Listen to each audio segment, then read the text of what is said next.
ಈ ದಿವಸಗಳಲ್ಲಿ ಅನೇಕ ವಿಷಯಗಳು ಬದಲಾಗುತ್ತಾ ಇದೆ. ಮುಖ್ಯವಾಗಿ ಅನೇಕ ನಿಯಮಗಳು, ಕಾಯ್ದೆಗಳು ಬದಲಾಗುತ್ತಾ ಇರುವುದರಿಂದ ಹಲವರು ಭಯಪಡುತ್ತಾ ಇದ್ದಾರೆ.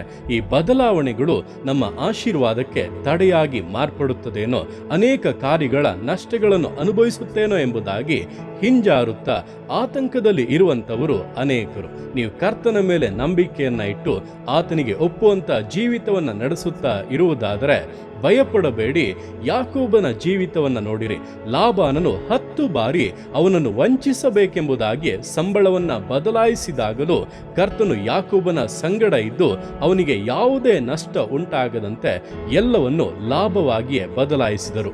ಲಾಬಾನನಿಗಿಂತ ಯಾಕೋಬನೇ ಐಶ್ವರ್ಯವಂತನಾಗಿ ಬದಲಾದನು. ಕರ್ತನು ನಿಮ್ಮ ಜೀವಿತದಲ್ಲಿ ಕೂಡ ಈ ರೀತಿಯಂತ ಆಶೀರ್ವಾದಗಳನ್ನು ಉಂಟು ಮಾಡುತ್ತಾನೆ. ಆತನನ್ನೇ ದೃಷ್ಟಿಸಿ ವಿಶೇಷವಾದಂತ ಮೇಲುಗಳನ್ನು ನಿಶ್ಚಯವಾಗಿ ಅನುಭವಿಸುತ್ತೀರಾ?